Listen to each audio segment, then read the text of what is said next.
ছাড়ো আমাকে! কেন মারতে চাও আমাকে? ছেড়ে দাও আমাকে, যেতে দাও প্লিজ।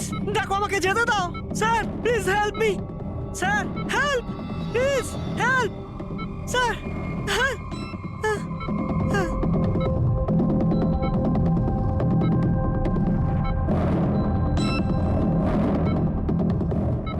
এটা এটা এনভায়রনমেন্টাল ইনফেকশনের কেস। নিউরোলজিক্যাল ইনস্টেবিলিটি এই ধরনের অসুখ সাধারণত পেশেন্টের মাথা ধীরে ধীরে খারাপ করে দেয়। ও নিজের ধৈর্য হারিয়ে ফেলতে পারে আর মাথার ব্যালেন্সও নষ্ট হয়ে যায়, যেমনটা নীলজের হয়েছে। আর ফিজিক্যাল কন্ডিশন, মানে আমি বলতে চাইছি এই ধরনের পেশেন্টরা কি খুব জোরে দৌড়তে পারে? হ্যাঁ, নর্মালি চলতে ফিরতে তো পারে, কিন্তু অসুখটা যদি অ্যাডভান্স স্টেজে চলে যায় তাহলে দৌড়ানোর পক্ষে সম্ভব নয়। কিন্তু স্যার, অ্যাডাভিন ইঞ্জেকশন দিলে শরীরে কিছুক্ষণের জন্য শক্তি আসে। হ্যাঁ, কিন্তু ওটা সাইড এফেক্ট যথেষ্ট। স্যার, অ্যাডারভিন ইঞ্জেকশন দেওয়া যথেষ্ট ঝুঁকিপূর্ণ। রিস্কি হতে পারে, কিন্তু এই অপরাধের মানসিক অবস্থা যে ধরনের, তাতে হতে পারে যে ওর সাইড এফেক্ট নাও হতে পারে। কিন্তু যদিও নীলজের মতো মেন্টালি আনস্টেবল হয়, তাহলে চিন্তা আপনাদেরকেই করতে হবে। তার মানে এটাই যে একটা খুন করে থাকলে দ্বিতীয়বারও খুন করতে পারে।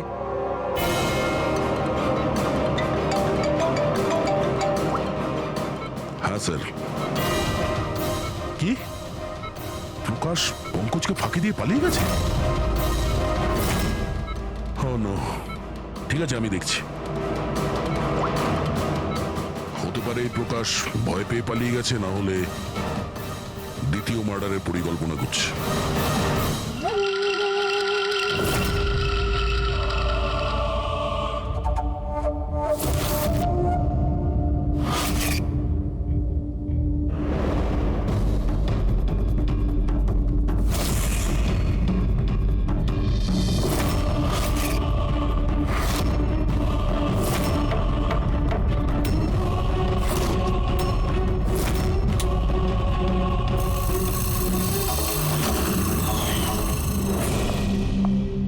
আরে বাবা, আজ তুমি তাড়াতাড়ি উঠে পড়লে। Good morning. এই রইলো তোমার চা, তাড়াতাড়ি খেয়ে নাও, নাহলে ঠান্ডা হয়ে যাবে।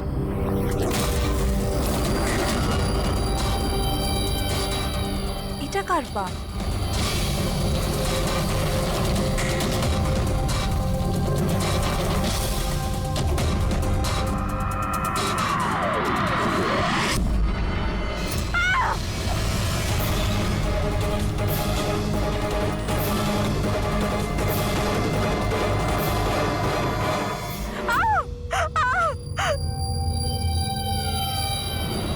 স্যার, আরও একটা মার্ডার।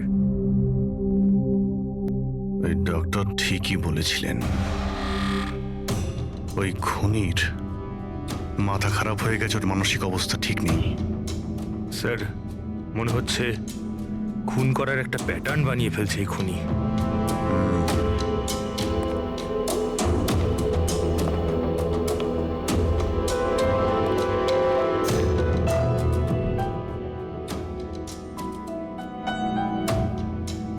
এনার উপরে ব্লেম এটাই যে উনি নেচারকে ক্ষতি করছেন। ইল্লিগাল ডিফরেস্টেশন, জমি হাতানোর জন্য ইল্লিগালি গাছ কেটে ফেলা। ওই খুনি এনার সঙ্গেও তাই করেছে। আর তাও প্রকাশ উধাও হয়ে যাওয়ার ঠিক পরেই। ওয়েপেন কি ব্যবহার করেছে? 100% চেইনস, না হলে হাড়ের সঙ্গে মাংসকে এইভাবে কেটে বডিটাকে দু টুকরো করা এত সহজ নয়। স্যার, যদি চেনস ব্যবহার করেই থাকে তাহলে আওয়াজ নিশ্চয়ই হয়েছিল। বাড়িতে কেউ না কেউ তো শুনবে। রাতে কে কে ছিল? আমার হাজবেন্ড তো কাজের জন্য বাইরে থাকে, বাড়িতে শুধু আমি, বাবা আর আমাদের চাকর ছিল। আপনি আপনি কোনো আওয়াজ শুনেছিলেন? না, কোনো আওয়াজ শুনতে পাইনি। রামানন্দবাবুর কারোর সাথে শত্রুতা বা কেউ কোনোদিন হুমকি দিয়েছিলেন ওনাকে? হ্যাঁ, কিছু সপ্তাহ আগে কিছু অদ্ভুত হয়েছিল। বাবাকে কেউ ধমকাচ্ছিল আর বাড়ির বাইরে দেওয়ালে কেউ কিছু লিখে দিয়েছিল যে শুধরে যাও, না হলে তোমার সাথে ওরকমই হবে যেটা তুমি গাছের সাথে করো। স্যার এক্স্যাক্টলি যেরকম নবীনের কেসে হয়েছিল। স্যার, একটা কথা কিছুতে মাথায় ঢুকছে না। খুনি কারোর বাড়িতে ঢুকে এরকম নৃশংসভাবে কাউকে খুন করে বাড়ি থেকে বেরিয়ে যায়, আর কেউ কিছু শুনলো না, কেউ দেখলোও না। কিভাবে? আজ এনাদের অজ্ঞান করে দেওয়া হয়েছিল। দেখুন, আমার সন্দেহ হচ্ছে যে আপনাদের অজ্ঞান করা হয়েছিল খাবারের মধ্যে কিছু মিশিয়ে, সেই জন্যে আপনারা কিছু শুনতে পাননি। অজ্ঞান? হ্যাঁ, কিভাবে সেটা জানি না, কিন্তু সেটা জানার জন্য আমাদের এখানে যত জিনিস আছে সেগুলো ফরেন্সিক ল্যাবে পাঠাতে হবে।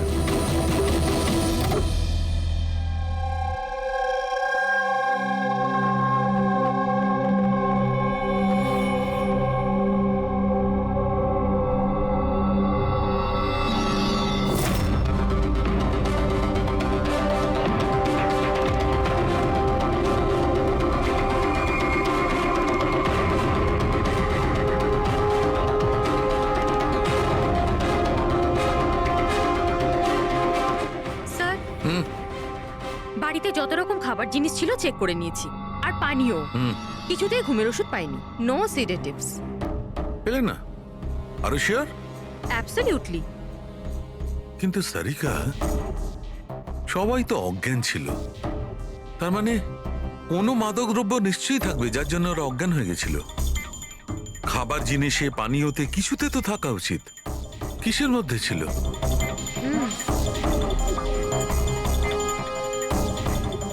হ্যাঁ, মাদক দ্রব্য ছিল।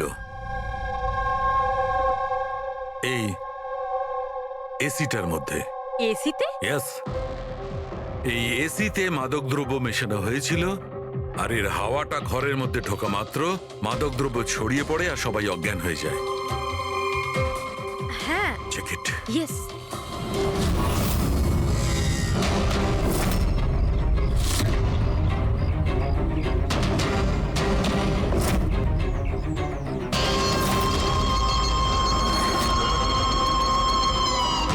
দেখো সালুখে, তুমি আন্দাজে ঢিল মারছো না তো? এটা কি করে হতে পারে? এরকমই হয়েছে বস। এসিতেই মাদকদ্রব্য ছিল। আমি ওই এসিটার ব্লোয়ারে, ফিল্টারে, সব জায়গায় সেনেটিভ পেয়েছি, আর সেটাও খুব হাই ডোজে। মাই গড, এটা কি করে হতে পারে? বস, এসিতে সেনেটিভ ছিল, মাদকদ্রব্য ঘরের মধ্যে ছড়িয়ে যায় আর সবাই অজ্ঞান হয়ে যায়। খুনি আসে আর বিনা বাধায় ওকে খুন করে, ও চলে যায়। কেউ কিচ্ছু শুনতে পায়নি। আচ্ছা, ঠিক আছে। সালুকে ফোন করেছিল, বলছিল রামানন্দর বাড়িতে যে এসি মেশিনটা ছিল সেটাতে বিষাক্ত গ্যাস ভরা ছিল, অ্যানেস্থেটিক গ্যাস।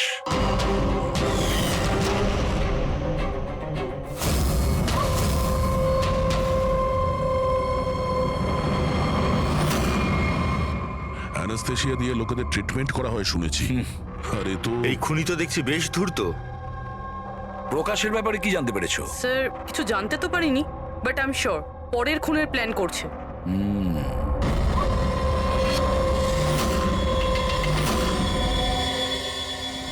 কিন্তু খুনি যদি অসুস্থ হয় তাহলে প্রকাশ তো ভালোই দৌড়িয়েছিল। স্যার, এমনটাও তো হতে পারে যে অন্য কাউকে দিয়ে এই খুনটা করিয়েছে। তাহলে ও পালিয়ে গেল কেন?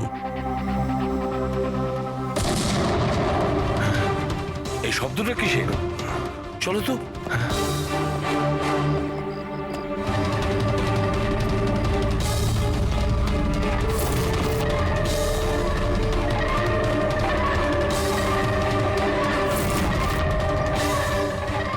তোমাদের কাজ আমি করছি এসিপি, শহরকে পরিষ্কার, আর আমার এই রাস্তায় যে আসবে তাকেও আমি এই জগৎ থেকে পরিষ্কার করে দেব। এ কে হতে পারে? স্যার, মনে হয় খুনি জানতে পেরে গেছে আমরা ওর পিছনে আছি, ওই জন্য পাগল হয়ে গেছে। এই, দাঁড়াও, ধরো ওকে।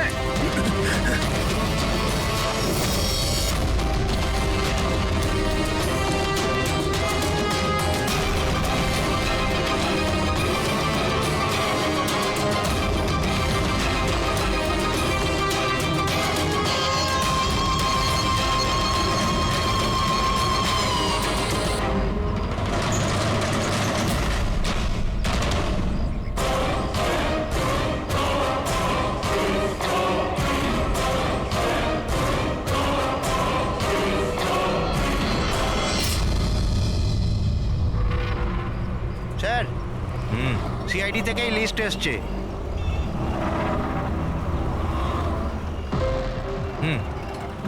এরা তো ওই লোকগুলি যাদের নয়েজ পলিউশনের ধমকি দেওয়া হয়েছে। সকারাম, হ্যাঁ? ওই ক্লাবের মালিককে মনে আছে? আরে যাকে কদিন আগে ধমকি দেওয়া হয়েছিল। কে স্যার? ও বীর। আচ্ছা সকারাম, ওর বিরুদ্ধে কোনো কমপ্লেন আছে নাকি? হ্যাঁ স্যার, ওটা তো রেসিডেন্সিয়াল এরিয়া না, তো আশপাশের 2-4টে ঘর থেকে কমপ্লেন এসছে যে অনেক রাত্রির পর্যন্ত জোরে মিউজিক চলে, এই সব কমপ্লেন। আওয়াজ মানে নয়েজ পলিউশন। সকারাম, তুমি একটা কাজ করো, হ্যাঁ, স্যার। তুমি সিআইডির লোকেদের ফোন করো এখনই, এই সময়।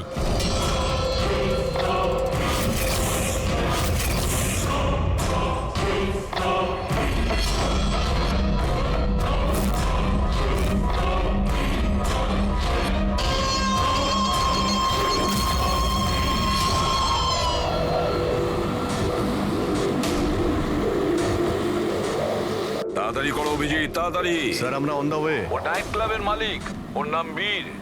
কিন্তু স্যার ব্যাপারটা কি? দয়া, লোকাল ইন্সপেক্টর থেকে জানা গেছে বীরকেও একই রকম হুমকি দেওয়া হয়েছে, আর সেটাও শব্দ দূষণ করার জন্য। সরি স্যার, কিন্তু নয়েজ পলিউশন এটা একটু বেশি হয়ে গেল না? রবি, ওর মানসিক অবস্থা ঠিক নেই, এই খুনি যা খুশি করতে পারে। ডোন্ট ওয়ারি স্যার, ওই খুনি যদি ওখানে থাকে তাহলে এবারে আর আমাদের হাত থেকে বাঁচবে না স্যার। এই প্রকাশ কিন্তু এখনো নিখোঁজ, আর বীরের প্রাণ সংশয় রয়েছে। যে করেই হোক ওকে সুস্থ আর নিরাপদে আমাদের এখানে নিয়ে এসো।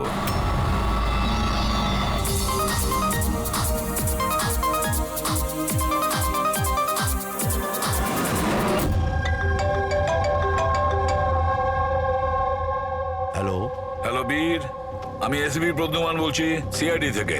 সিআইডি? কি হয়েছে স্যার? আমার কথা মন দিয়ে শোনো, তোমার প্রাণ সংশয় রয়েছে। কি মানে? মানে আমাকে কি মারতে চায়? দেখো বীর, যদি তুমি ক্লাবে থাকো তাহলে বাইরে কোনো মতেই যেও না। আমাদের অফিসার্স তোমার ওখানে যাচ্ছে তোমার সেফটির জন্য। আরো একটা কথা, ভিড়ের মধ্যেই থাকবে, লোকেদের মধ্যেই থাকবে, বুঝেছো? একা একদম থাকবে না।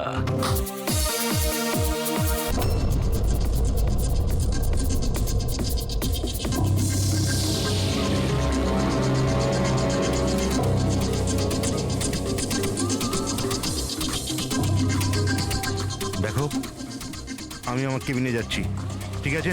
আর কাউকে ভেতরে আসতে দেবে না, বুঝেছো? কাউকেই ভেতরে আসতে দেবে না।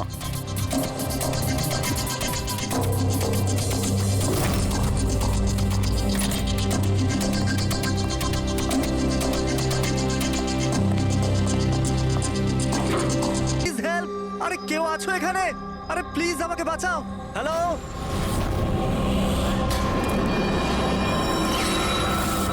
কেউ আছো এখানে? আরে কেউ তো বাঁচাও আমাকে। আরে কেউ কি শুনতে পাচ্ছো? আরে কেউ তো বাঁচাও আমাকে। আরে কেউ তো আমার আওয়াজ শুনছো? বাঁচাও।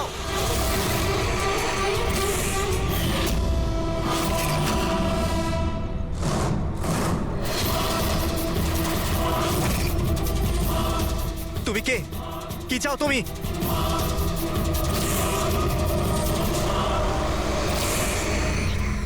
আরে বাঁচাও, বাঁচাও, বাঁচাও আমাকে, বাঁচাও। স্যার, আওয়াজ ওখান থেকে আসছে। বাঁচাও আমাকে। আরে কেউ কি আছো? আরে কেউ আছো এখানে? কেউ আমার কথা শুনতে পাচ্ছ? আরে আমার কথাটা তো শোনো, বাঁচাও।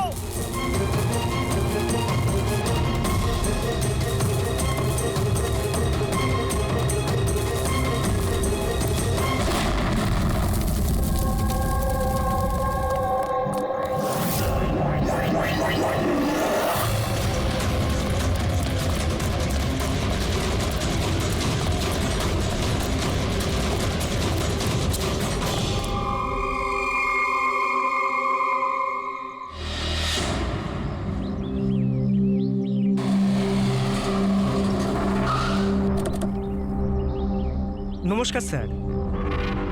নমস্কার স্যার। এটা বলো, যখন ব্লাস্ট হয়েছিল তখন কি তুমি এখানে ছিলে? ইয়েস স্যার, আমার সঙ্গে আরো একজন কনস্টেবল ছিল, হরনা। ওর প্রচন্ড আঘাত লেগেছে, এখনো হসপিটালে ভর্তি। তুমি এখানে পৌঁছলে কি করে? স্যার আমরা নাইট ডিউটিতে ছিলাম, এখান দিয়ে যাচ্ছিলাম, তখনই একটা চিৎকার শুনতে পেলাম। আমরা ওকে দেখতে পাইনি।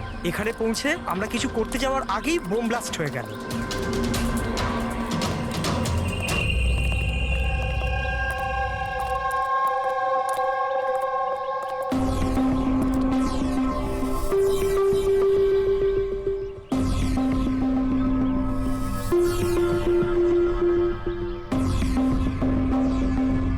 একটা কথা বলো আমায়, যখন তুমি এখানে এসেছিলে তখন তুমি এখান থেকে কাউকে যেতে দেখেছিলে বা পালাতে দেখেছিলে?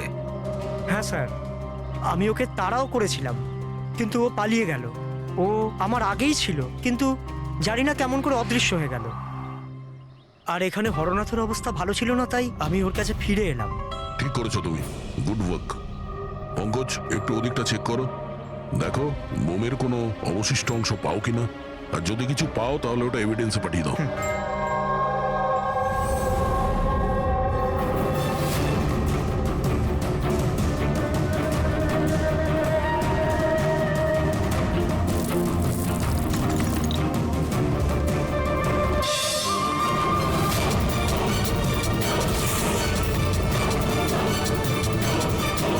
স্যার,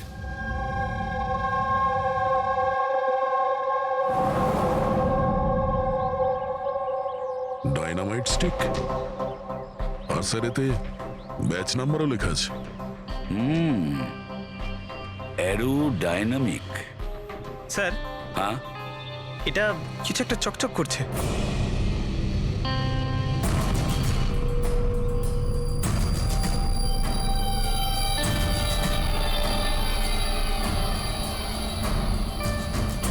দেখি একটু।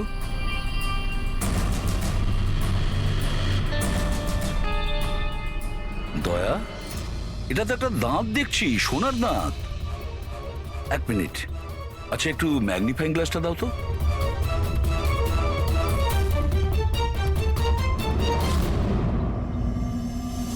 দয়া, দেখো এতে কিছু লেখা আছে। হ্যাঁ স্যার, NK লেখা আছে। এনকে? আচ্ছা, এটা মরে যাওয়া লোকটার নামের ইনিশিয়াল নয় তো? হতেই পারে দয়া। এটা আবার হয়নি তো এই নামে যে আছে তাকে কিডন্যাপ করা হয়েছে? আর যদি কিডন্যাপ হয়ে থাকে স্যার, তো ওর বাড়ির লোক নিশ্চয়ই কোথাও না কোথাও কিডন্যাপ হওয়ার রিপোর্ট লেখাবে। হ্যাঁ, চেক করতে হবে, দেখতে হবে যে এই নামের কতজন ব্যক্তি নিখোঁজ হয়েছে।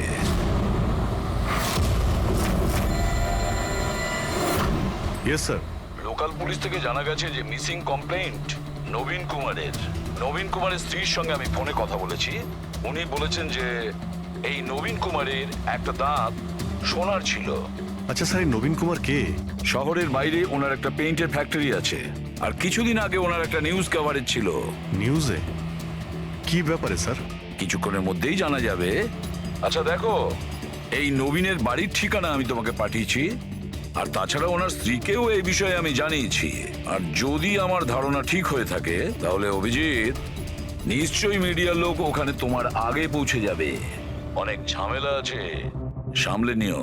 ঠিক আছে, আমরা দেখে নিচ্ছি। ইয়া, হ্যাঁ, নবীন কুমারের বাড়ি যেতে হবে। স্যার অ্যাড্রেস পাঠাচ্ছেন। নবীন কুমার মুর্দাবাদ! নবীন কুমার মুর্দাবাদ! নবীন কুমার মুর্দাবাদ! নবীন কুমার মুর্দাবাদ! নবীন কুমার মুর্দাবাদ! নবীন কুমার মুর্দাবাদ! নবীন কুমার মুর্দাবাদ! নবীন কুমার। স্যার স্যার স্যার, আপনি কি নবীন কুমারকে পরে, arrest পরে। করতে দেখেছেন, স্যার? পরে বলছি। স্যার, CID পরে আপনারা আমাদেরকে কাজ করতে দিন, প্লিজ। কিছু তো বলুন, ম্যাম। আপনারা দেখি সরে যান, নিচ্ছেন। যেতে দিন দেখি। সরে যান, সরে যান বলছি।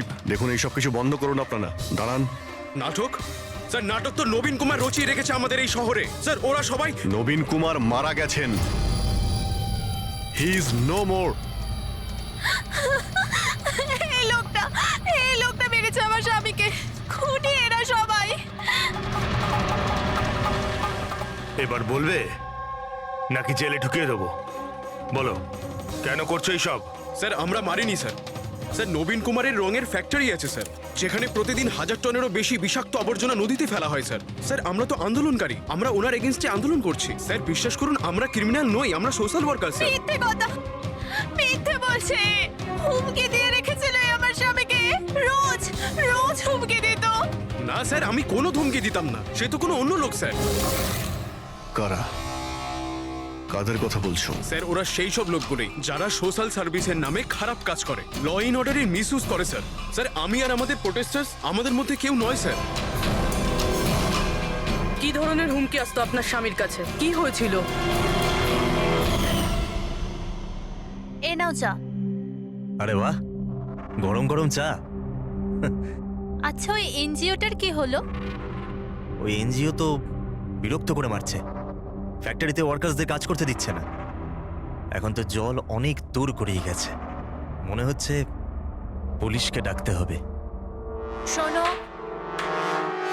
বাহ নবীন বাবু, আপনাদের মতো সৎ লোক আবার পুলিশদের কাছে যাচ্ছে নাকি? তুমি ভেতরে কি করে এলে? আপনাকে মনে করাতে এসেছি যে আপনি যেটা করছেন সেটা ভুল করছেন, এখনো সময় আছে, শুধরে যান। শাট আপ, বেশি তর্ক করো না, এখন এই ঘর থেকে বেরিয়ে যাও। I said get out. আর কোথায় কোথায় ঢুকতে দেবেন না, আর কাকে কাকে আটকাবেন। আমাদের মতো লোক আপনাদের মতো লোককে ভয় পায় না, বুঝতে পেরেছেন? আর কেন জানেন? কারণ আমরা আপনাদের মতো খারাপ কাজ করি না। আজ তো আমি আপনার ঘরে ঢুকেছি, যদি আপনি আপনার স্বার্থের জন্য অসহায় মানুষদের জীবন নিয়ে খেলা যদি বন্ধ না করেন, তাহলে আপনার ফ্যাক্টরিতেও ঢুকবো। তোমাদের মতো গুন্ডাদেরকে না আমি সিধে করতে পারি, আর এই ফালতু ধমকিগুলো না অন্য কাউকে গিয়ে দেবে। আমার যা করার আমি তাই করব, আর তোমার যা করার করে নাও। আমি ধমকি দিচ্ছি না, বোঝাচ্ছি।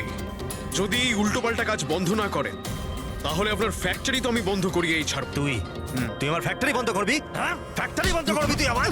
শোনো শোনো প্লিজ, প্লিজ তুমি শান্ত হও, আর আপনি ওকে বিরক্ত করা বন্ধ করুন।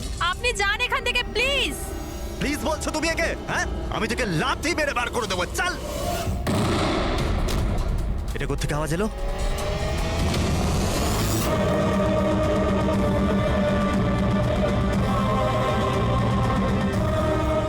দেওয়ালে লেখা ছিল, শুধরে যাও নয়তো আর বাঁচবে না।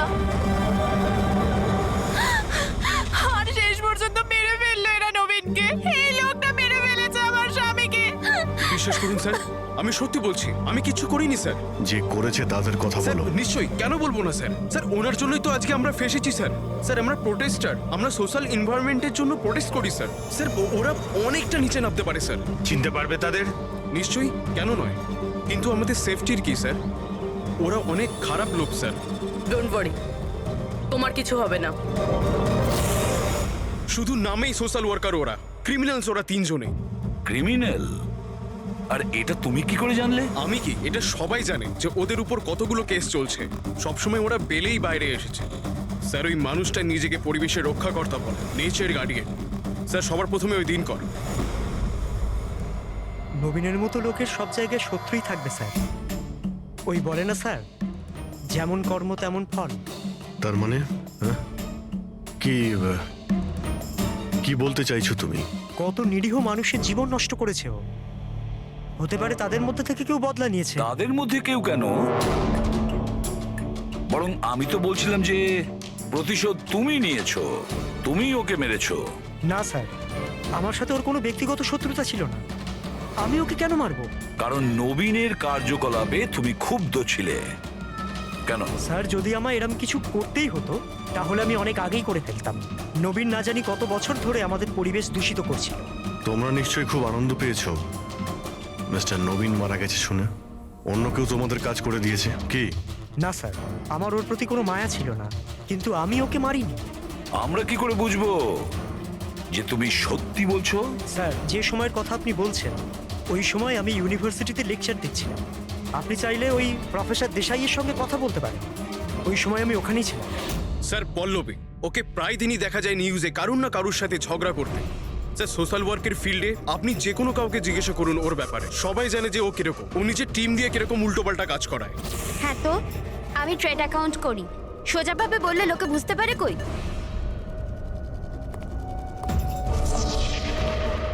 কিন্তু আমি সোজা পয়েন্টে আসছি। আমাদের মনে হয় তুমিই ওকে খুন করেছো। ম্যাম আপনার এটা যদি মনে হয় তাহলে আপনার এবং আমার দুজনেরই টাইম ওয়েস্ট করছেন। ম্যাম একটা কথা, আমি কোনো ক্রিমিনাল নই। কিন্তু আমরা তো এটা শুনেছি যে আপনি রোজই কোনো না কোনো একটা কন্ট্রোভার্সিতে জড়িয়ে থাকেন। স্যার ব্যাপারটা হলো কি, যদি কোনো সৎ লোক সাহস করে সত্যের পিছনে দাঁড়ায় না, তো মানুষ ভয় পেয়ে যায়, সহ্য করতে পারে না, বিশেষ করে যদি সে একটা মেয়ে হয়। আপনি তো জানেনই সোসাইটির কি মেন্টালিটি। তাই নাকি? আমার তো আপনার মেন্টালিটি ঠিক মনে হয় না। কেন? শুধুমাত্র এই জন্যই যে আমি কাউকে ভয় পাই না? আপনাকেও নয়। এই জন্য আমি ক্রিমিনাল হয়ে গেলাম? এমনিতেও আমি কাল রাতে নিউজ লাইভের ডিবেটে ছিলাম, আপনি চাইলে চেক করতে পারেন। আমি চাইলেও নবীনকে খুন করতে পারতাম না। ম্যাডাম, আপনি কিন্তু এই কাজটা নিজের লোকদের দিয়েও করিয়ে থাকতে পারেন। তো ঠিক আছে, আপনার যদি এত কনফিডেন্স থাকে তো প্রুফ করে দিন, আপনি পাঠিয়ে দিন আমাকে জেলে। আর ওই প্রকাশ, ও প্রতিদিনই কাউকে না কাউকে গালিগালাজ করে নিজের সোশ্যাল ব্লগে। যারা পলিউশন ছড়াচ্ছে স্যার ও লোকদের উস্কায়, খেপিয়ে দেয় তার বিরুদ্ধে। আমি ঘরেই ছিলাম স্যার, নিজের ব্লগ লিখছিলাম, যেমন সবসময় লিখি। প্রত্যেকবারের মতো সবাইকে উস্কাচ্ছিলেন, তাদের ব্রেন ওয়াশ করছিলেন নবীনের মতো লোকেদের বিরুদ্ধে। কি স্যার, নবীনের সাথে আমার কোনো ব্যক্তিগত শত্রুতা ছিল না, আর প্রকৃতির জন্য আমি অ্যাওয়ারনেস স্প্রেড করতেই থাকি। ব্যক্তিগত শত্রুতা না থাকলে তোমার সবকটা ব্লগে নবীনের নাম কেন থাকে? তাও টপ 4-5 জনের মধ্যে। কালকেও যে ব্লগটা লিখেছিলে সেখানেও নবীনের নাম ছিল না? হ্যাঁ স্যার, নবীনের নাম ছিল ওখানে। আর এই কথাটা আমি লুকোবই বা কেন? ও খারাপ লোক ছিল, কিন্তু এর মানে তো এটা নয় যে আমি ওকে খুন করে দেবো। কেন? কেন মারবে না? এরকম লোকেদের তো তুমি ভীষণ ঘৃণা করো, তাই না? তোমার মনে হচ্ছে তোমার পরিশ্রম বিফলে চলে যাচ্ছে, আর তারপরে নবীনকে এত বোঝানোর পরেও নবীন পরিবেশ দূষিত করে দিচ্ছিল, আর সেই জন্য তুমি রেগে যাও আর তারপরে নবীনকে শেষ করে দাও। আমি একজন রেসপন্সিবল সিটিজেন স্যার, কোনো ক্রিমিনাল নয় স্যার। আমার কাজ এটাই, আমার ব্লগের মাধ্যমে ঠিক আর ভুলের তফাৎ বোঝানো, কারোর ক্ষতি করা নয়। স্যার, ইন্টারোগেশনে তো কেউই কোনো ভয় পায়নি। হ্যাঁ, কোনো ভয় পায়নি ঠিকই। এই 3 জনের উপর কড়া নজর রাখতে হবে। কেন স্যার? ফেডরিক, ভয় একটা অদ্ভুত জিনিস। যদি ওই 3 জনের মধ্যে কেউ খুন করে থাকে, তাহলে সে ভয় পেয়ে কিছু না কিছু গন্ডগোল করবেই, কোনো না কোনো ভুল সে নিশ্চয়ই করবে।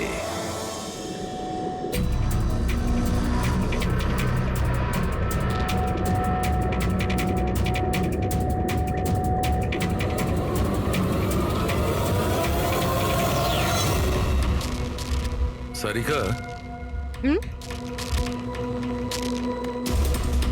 দেখো এটার উপর কোনো ফিঙ্গারপ্রিন্ট আছে কিনা চেক করো।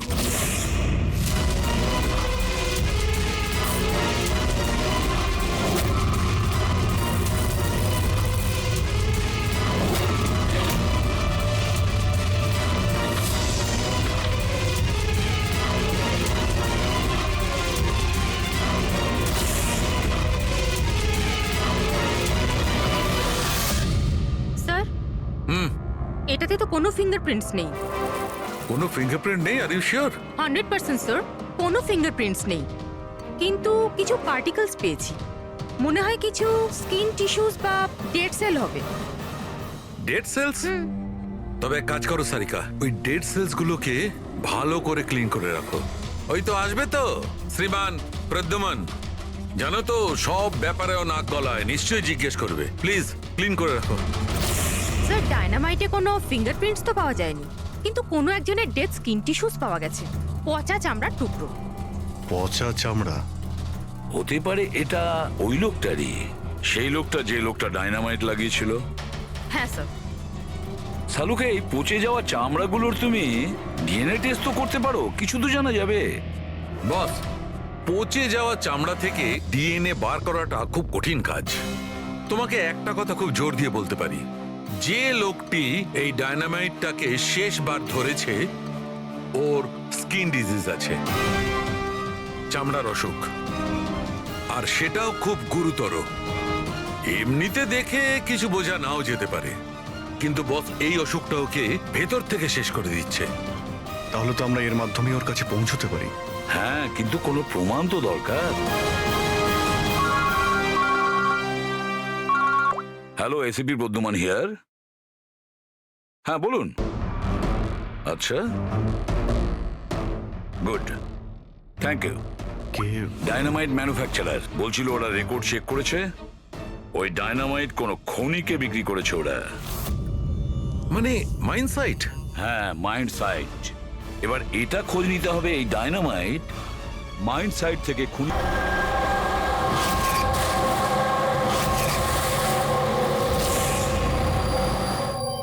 একটা ডাইনামাইট ওইদিকে লাগাও, ঠিক আছে?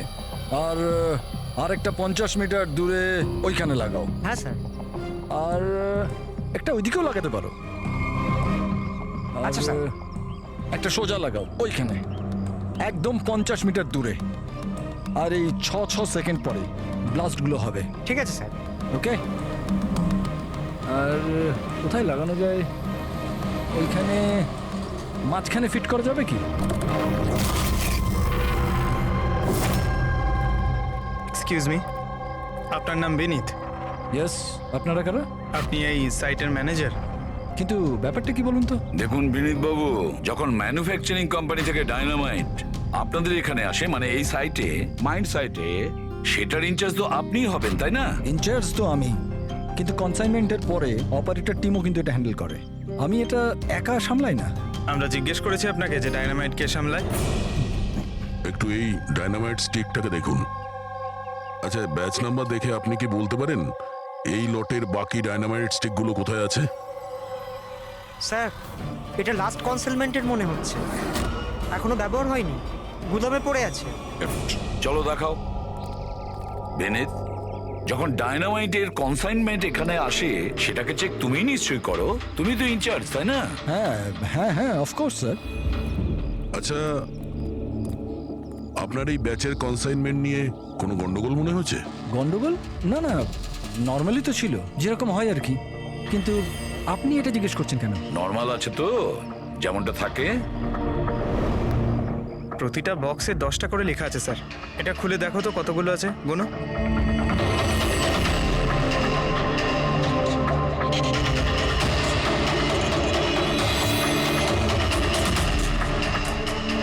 স্যার, একটা সেট কম আছে স্যার। আচ্ছা, এই ব্যাপারটা কি সেটা কি তুমি এখানেই বলবে, না একটু খাতির টাতির করার পরে মুখ খুলবে? স্যার বলছি, আমি সবসময় এই সেটগুলো জেলেদের বিক্রি করে দিতাম বম ফিশিং এর জন্য। মানে ইল্লিগাল ভাবে ব্যবহার করো এটাকে। আর এটার থেকে 6টা সেট আমি ওদেরকে বিক্রি করেছি। যাকে বিক্রি করেছো তাকে চেনো নিশ্চয়ই?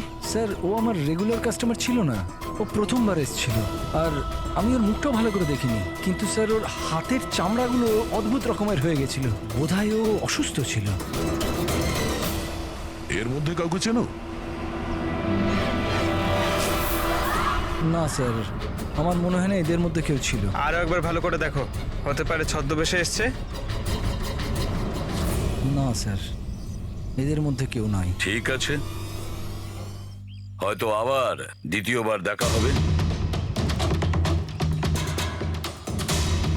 স্যার, আমার মনে হচ্ছে যে আমাদের ওই লোকেদের লিস্ট বানাতে হবে যাদের এই ধরনের রোগ আছে। জানি ব্যাপারটা খুব মুশকিলের, কিন্তু ট্রাই তো করা যেতে পারে। না না, ট্রাই তো করতেই হবে দয়া।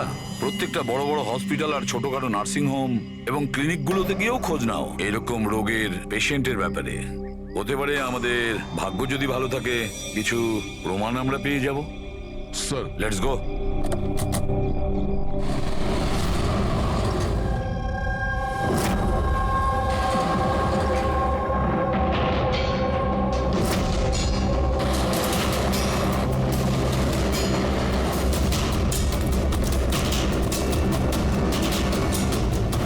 দেখুন, এই ধরনের অসুখ 1000 জনের মধ্যে একজনের হয়ে থাকে। বলতে পারেন এই ধরনের পেশেন্টের লিস্ট অনেক বড়। অনেক পেশেন্ট জানতেও পারে কিন্তু এর চিকিৎসা করায় না। এদের খোঁজা তো খুব মুশকিল। জানি, কিন্তু তবুও আমরা চেষ্টা করতে চাই। এই লোকটাকে পাওয়া আমাদের কাছে ভীষণ প্রয়োজন। দেখুন, আমি বুঝতে পারছি, কিন্তু এনভায়রনমেন্টাল ইনফেকশন কন্টিজিয়াস ডিজিজ, যেটা একটা মানুষের থেকে অন্য মানুষের মধ্যে ছড়িয়ে পড়ে, আর এটাকে সামলানো তো। এক মিনিট, কি বললেন আপনি? Environmental infection? হ্যাঁ, মানে আমাদের চারপাশের পরিবেশে হতে পারে এমন ইনফেকশন হাওয়া বা জল থেকে চারিদিকে ছড়িয়ে পড়ে। চলুন, আমি আপনাকে একটা পেশেন্ট দেখাবো।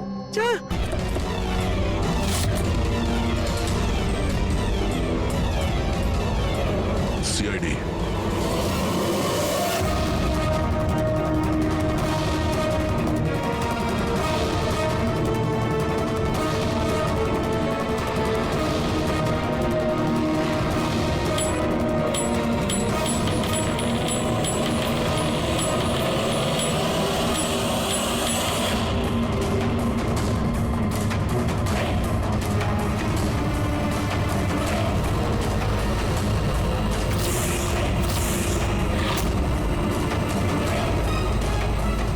ভাই শোনো, এদিকে এসো।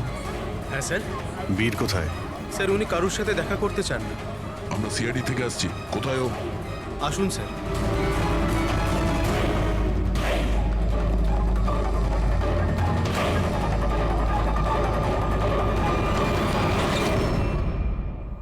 এই, এই এই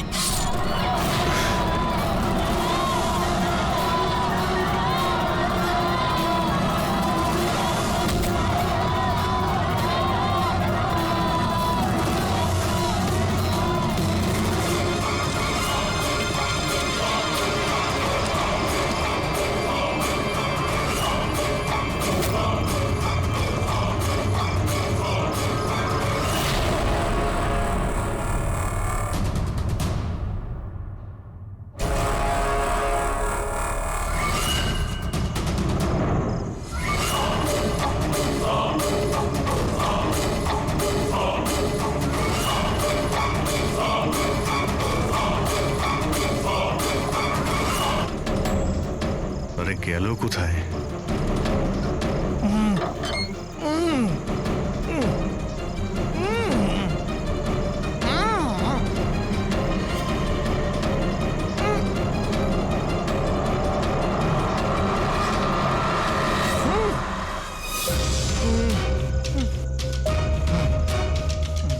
এই প্রকাশ, এসো বাইরে এসো।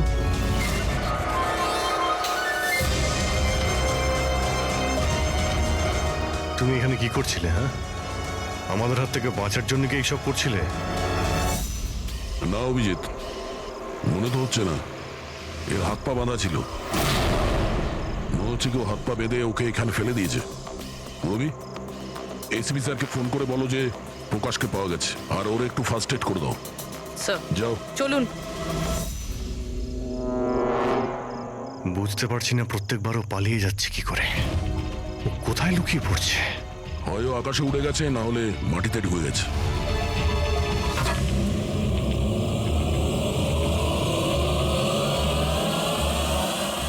ও এখানেই আছে দয়া, এইখানে। কি? এইখানে।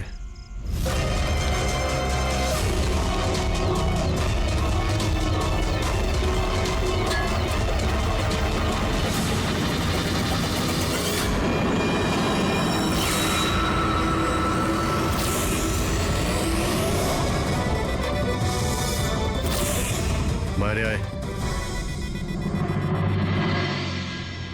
কি খুন করার সময় নিজের হাত তো কাঁপেনি, এখন কেন কাঁপছে? জেলে যাবার ভয়। এই অ্যাড্রিনালিনের অ্যাকশন শেষ হয়ে গেছে। হ্যাঁ? যে ইঞ্জেকশন নিয়ে তুমি পালাচ্ছিলে তার কাজ কিন্তু শেষ হয়ে এসেছে। এবার তুমি মুখ খুলবে নাকি মুখ খোলার জন্য একটা ইঞ্জেকশন দিতে হবে? আমি কোনো মজা পাই না ইঞ্জেকশন নিতে। এটা আমার এক বাধ্যতা, যেটা আমাকে নিতে হয়। একটা সময় ছিল যখন আমি শক্তিশালী এবং মজবুত ছিলাম, কিন্তু আমার একদিন খারাপ সময় এলো আর আমি একটা রোগে আক্রান্ত হলাম। ফ্যাক্টরি আর ওখান থেকে নির্গত বিষাক্ত ধোঁয়া আর আবর্জনা, যে পলিউশন ছিল, তাতে কয়েক লাখ লোক ইনফেক্টেড ছিল। জানি না রোজ কত পেশেন্ট আসতো। ওদের সাথে থাকতে থাকতে আমিও অসুস্থ হয়ে পড়েছিলাম। এই রোগটা কবে হয়েছিল আপনার? 6 মাস আগে। আর এই 6 মাসে এই রোগ তোমার শরীরের সঙ্গে সঙ্গে তোমার মাথারও ক্ষতি করতে শুরু করে দিয়েছে। তুমি জানো তুমি কি করেছো? হ্যাঁ, আমি কারোর কোনো ক্ষতি করিনি, ক্ষতি করেছে ওরা। হাওয়া, জল সবেতে বিষ মিশিয়ে দিয়েছিল। ব্যাস, তখনই আমি ঠিক করেছিলাম যে লোকেরা আমার এই অবস্থা করেছে তাদের আমি ছাড়বো না। আমি বদলা নিয়েই ছাড়বো। আর সেই কারণে তুমি বিএমসিতে চাকরি নিয়েছিলে, যাতে এই শহরের পুরো ড্রেনেজের নকশাটা তুমি জানতে পারো। তার সুযোগ নিয়ে তুমি ওখান থেকে পালিয়ে যেতে, আর আমাদের মনে হতো যে কোথায় তুমি হঠাৎ করে অদৃশ্য হয়ে গেলে।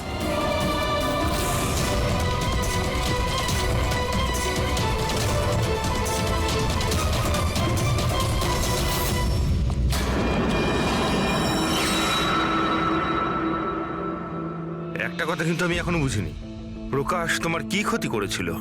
হ্যাঁ, ওকে কেন কিডন্যাপ করলে? ওই রাতে ও ওখানেই ছিল, রামানন্দের বাড়ির বাইরে। ওর বাড়ি জ্বালাতে এসেছিল। ও কিছু করতো তার আগেই ও আমাকে দেখে নিয়েছিল ঘর থেকে বেরোনোর সময়। আর তুমি ওকে তারপর কিডন্যাপ করে নিলে যাতে ও কারোর সামনে মুখ না খোলে।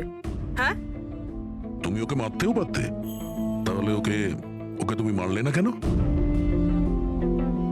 আমি বললাম না স্যার, আমার বদলা শুধুমাত্র ওদের সাথে ছিল, যারা আশেপাশের হাওয়া জলকে বিষাক্ত করে তুলেছিল। আমি তো শুধুমাত্র আমার সংসার বাঁচাচ্ছিলাম। আমি কোনো ছোটবেলা থেকে খুনি ছিলাম না। এই দায়িত্বটা তোমাকে কে দিয়েছিল? শোনো, তোমার এই প্রতিশোধের আগুনে এতগুলো লোকের প্রাণ গেছে। এই কাজটা তোমার একদমই করা উচিত হয়নি। খুব অন্যায় করেছো তুমি। আইন তোমাকে কোনোদিন ক্ষমা করবে না। কঠোর